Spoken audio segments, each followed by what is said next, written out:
Halo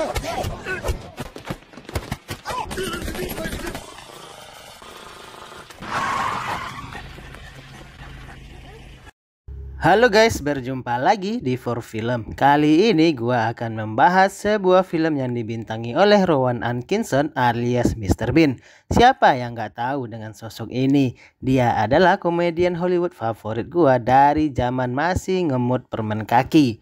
Karena film-filmnya sangat berkomedi dan selalu mengocok perut para penontonnya. Film ini berjudul Johnny English Strikes Again.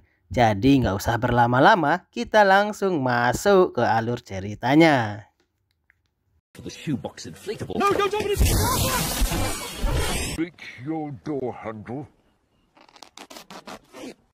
Suatu malam, MI7 mendapat sebuah serangan dari cyber di mana sistem keamanan mereka berhasil diretas dan membuat semua agen MI7 terungkap identitasnya. Berita itu pun segera diberitahu kepada Perdana Menteri London.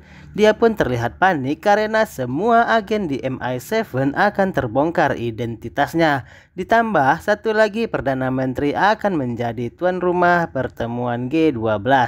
Perdana Menteri pun meminta untuk memanggil para agen yang sudah pensiun untuk mengungkap siapa dalang di balik semua ini. Scene berpindah kepada Johnny English yang sedang melakukan latihan menjadi agen profesional kepada murid-muridnya. That is a first-class mantra. There aren't any more booby traps. Karena sekarang Johnny English menjadi guru di sebuah sekolah di London.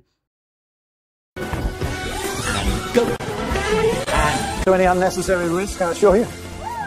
Johnny mendapat sebuah surat undangan yang memintanya untuk datang ke kantor MI7. Johnny pun menerima undangan itu dan datang ke kantor MI7. Sesampainya di markas MI7, Johnny bertemu dengan 3 agen yang sudah pensiun. Mereka akan dites siapa yang lebih layak untuk menangani kasus ini. Salah satu agen memperlihatkan senjata jadul, yaitu sebuah pulpen yang dimana ketika tutup pulpen itu terlepas dalam 20 detik maka tutup itu akan meledak. Sekarang giliran Johnny yang mencobanya. Ketika akan membuka tutup pulpen tersebut, tiba-tiba tutup pulpen itu jatuh ke dalam cangkir kopi. Tak lama kemudian sekretaris datang. Ketika dicek ternyata ketiga agen tersebut sudah pingsan dan Johnny lah yang terpilih menangani kasus ini. Johnny pun meminta untuk mengikut sertakan sahabat lamanya yaitu Bow untuk menemani dirinya dalam misi tersebut. Mereka pun menuju ruangan senjata di mana mereka mempersiapkan diri untuk mengisinya. Mereka juga memilih kendaraan yang akan dipakai selama misi tersebut. Bukannya memilih mobil listrik, Johnny malah memilih mobil klasik di garasi tersebut. Johnny beralasan bahwa mobil klasik tidak akan bisa dilacak. Johnny dan Bow pun berangkat menuju hotel Antibes yang berada di Prancis.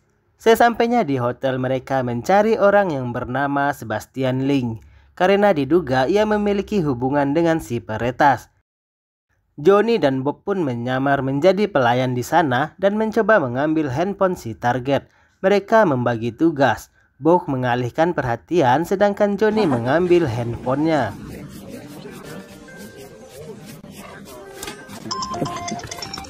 Ketika handphone sudah di tangan, sialnya handphone itu berdering dan membuat rencana mereka gagal. Dengan begitu banyak rintangan dan cobaan, dimulai dari membuka kulit lobster dan memasak udang. Akhirnya handphone itu sukses diambil oleh Johnny dan Bow. Setelah dicek, mereka pun menemukan sebuah foto yang mencurigakan, di mana di situ ada sebuah kapal yang diduga sebagai pelaku peretas. Kapal tersebut bernama .com. Scene berpindah kepada Perdana Menteri yang sedang melihat live streaming seorang pengusaha yang bernama Jason Volta yang sedang melakukan penjelasan tentang sebuah sistem yang membuat data lebih mudah untuk diakses. Tiba-tiba sekretaris datang dan memberitahu bahwa semua jalur pesawat dirubah oleh peretas. Ia pun menanyakan apakah ada perkembangan tentang agen yang menangani kasus ini. Perkembangannya, Johnny berhasil membakar restoran itu dengan kocaknya. Singkat cerita, Johnny dan Boh menemukan kapal yang mereka cari. Ketika akan menyusup, dengan bodohnya Johnny menarik tuas balon sampai kejepit sendiri di dalam mobil. For the shoebox inflatable. No, don't open it! Break your door handle. Ketika masuk ke dalam kapal tersebut, baru saja sampai di kapal mereka ketahuan oleh wanita yang misterius dan dikurung di sebuah ruangan kecil. Johnny yang banyak akal, dengan korek kuping dia berhasil meloloskan diri. They'll just be. Mereka pun segera menuju ruangan server dan meletakkan sebuah pemancar sinyal. Setelah selesai menempelkan pemancar tersebut, mereka kabur, tapi wanita itu berhasil menemukannya. Ketika hendak ditembak, Johnny dengan keren dan so cool menjatuhkan dirinya ke bawah. Tapi sialnya itu bukanlah air, tapi masih bagian dari kapal. Keesokan harinya, Johnny dan Boh melihat si wanita pergi menggunakan mobil. Mereka pun bergegas mengikutinya. Di tengah jalan, Johnny bertemu dengan sekelompok sepeda. Karena Johnny kesal tidak diberi jalan, Johnny pun mengeluarkan misilnya dan menembakkan ke arah kelompok sepeda di depannya. Terribly sorry. We do apologize. Stop it, Bob. Dalam pengejarannya, di tengah perjalanan mobil yang dikendarai Johnny kehabisan bensin. Tapi wanita itu juga berhenti. Mereka pun berkenalan, di mana nama wanita itu bernama Ophelia. Lalu dia mengajak Johnny bertemu di sebuah hotel jam 8 malam. Scene berpindah ke rumah Perdana Menteri. Anggotanya datang untuk memberitahu serangan terbaru. Kali ini semua lalu lintas seluruh London berubah menjadi merah. Tak lama Volta datang. Ia tahu kalau ada masalah dengan kemacetan yang terjadi akibat hacker. Ia lalu memerintahkan program AI-nya. Dia pun menerobos paksa server lalu lintas London. Ia juga memindahkan server tersebut ke server miliknya yang ada di Nevada. Lalu tak lama lalu lintas pun kembali normal. Scene berganti kembali kepada Johnny dan Boh. Mereka berdua sudah sampai di hotel. Boh berencana menggeledah kamar Ophelia, sementara Johnny akan mengalihkan perhatian wanita itu. Ophelia bilang kalau ia kesini untuk mengunjungi teman lama, dan Johnny yakin kalau orang itu adalah pemilik kapal.com. Saat itu Ophelia pamit pergi. Ophelia mendapat telepon dari bosnya untuk membunuh Johnny. Boh pun datang setelah menggeledah kamar Ophelia. Boh bilang kalau wanita itu mungkin saja mata-mata, namun Johnny tidak mempercayainya. Scene berpindah di kamar Johnny.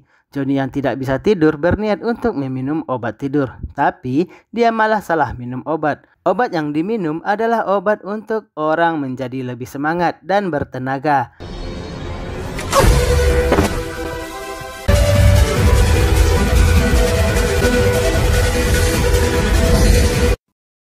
Hasilnya, Johnny pun berjoget dengan lincah dan membuat Ophelia gagal membunuhnya.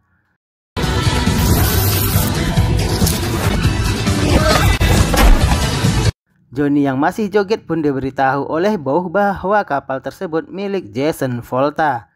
Mereka bergegas menuju markas MI7 dan memberitahu bahwa Jason lah pelakunya. Sekalian mengusulkan untuk menggeledah rumah Jason Volta. Johnny yang semalaman tidak tidur pun kelayangan.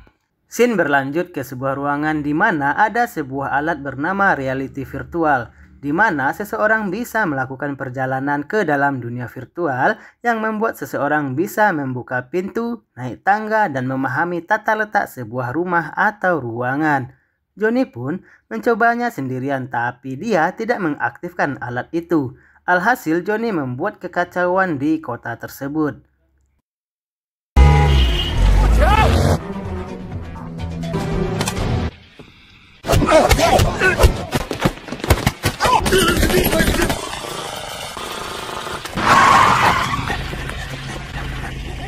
Investigations are now ongoing. Setelah selesai mencoba alat tersebut, Johnny dan Boh mencoba menyusup ke rumah Jason. Johnny pun bertemu kembali dengan Ophelia yang ternyata juga mata-mata, di mana ia sudah menyamar selama 2 tahun. dan tidak mau siapapun mengganggu penyamarannya, mereka berdua pun sepakat untuk melakukan kerjasama. Mereka berdua mencoba mengumpulkan bukti dengan merekam, tapi sayang Johnny tidak sengaja menyalakan lagu di HP tersebut. Ophelia berpura-pura menangkap Johnny dan menyerahkannya ke Jason. Lalu kita akan melihat bahwa bukannya membantu Johnny, dia malah berurusan dengan para anjing penjaga. Hingga singkat cerita, Johnny berhasil kabur dari sana dan menggunakan mobil latihan mengemudi. Turn right. I can't see anything now.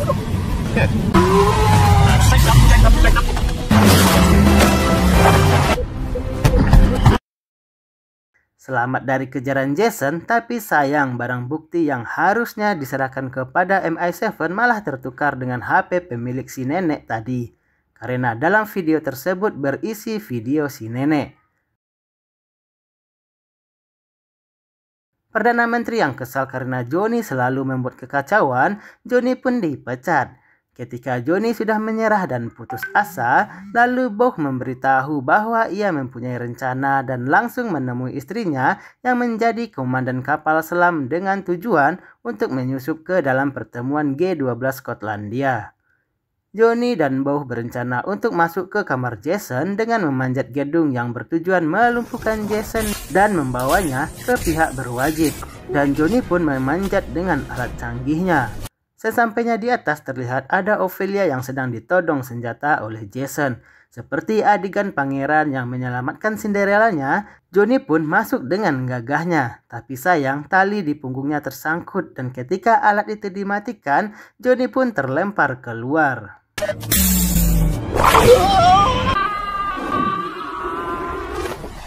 Sedangkan Ophelia berhasil kabur setelah ia ketahuan kalau ia adalah mata-mata Rusia. Singkat cerita, pertemuan G12 pun digelar. Johnny dan Boh menyamar menjadi anggota drum band.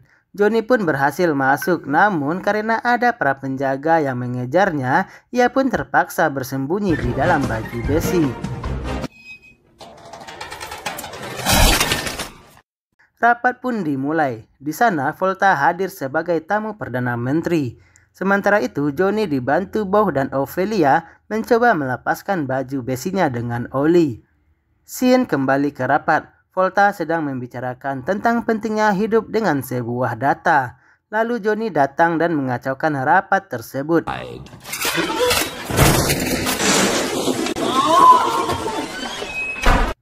Perdana Menteri menandatangani perjanjian. Lalu Volta menunjukkan sifat aslinya. Para penjaga sudah dilumpuhkan. Volta lalu melakukan serangan dengan mematikan internet dan listrik. Ia lalu memaksa para petinggi di sana untuk menandatangani perjanjian yang akan membuatnya mendapatkan akses luas ke seluruh dunia. Di lain tempat, Johnny meminjam ponsel Ophelia untuk mengabari Pegasus. Namun prosedurnya yang rumit, ia harus memijit nomor nuklir dan hal itu malah mengakibatkan kode peluncuran bom nuklir. Johnny dan Lydia sama-sama menelpon ke markas MI7. Lalu saat ditinggalkan, Lydia mendengar kata serang dari Johnny. Karena kapal Volta dipasangi pemancar lokasi, maka tembakan tersebut mengarah ke sana. Karena kapal berisi server, maka servernya sudah hancur. Serangan server pun tertunda. Lalu Volta melarikan diri. Johnny yang tahu Volta kabur pun segera mengejarnya. Volta akan kabur dengan helikopter. Johnny mencoba menghentikannya. Lalu Volta mengaktifkan serangan pada servernya sendiri di Nevada. Ia akan menghancurkan akses internet dunia. Namun Johnny tidak tinggal diam. Ia lalu melemparkan tablet pada Volta. Ia juga menghancurkan program AI-nya. Singkat cerita, kekacauan pun selesai. Perdana Menteri pun memuji Johnny. Dignity. Misi telah usai. Johnny disambut meriah di sekolah tempatnya mengajar. Ia lalu pergi ke kelasnya untuk bertemu para muridnya. Di sana, ia memperlihatkan beberapa alat yang membuat takjub para muridnya. Namun saat dikumpulkan kembali, jelly bean peledaknya hilang. Dan film pun selesai. Oke, sekian video dari saya. Semoga kalian bisa terhibur ya. Jangan lupa like, subscribe, dan komen ya. Thank you, makasih. Bye-bye.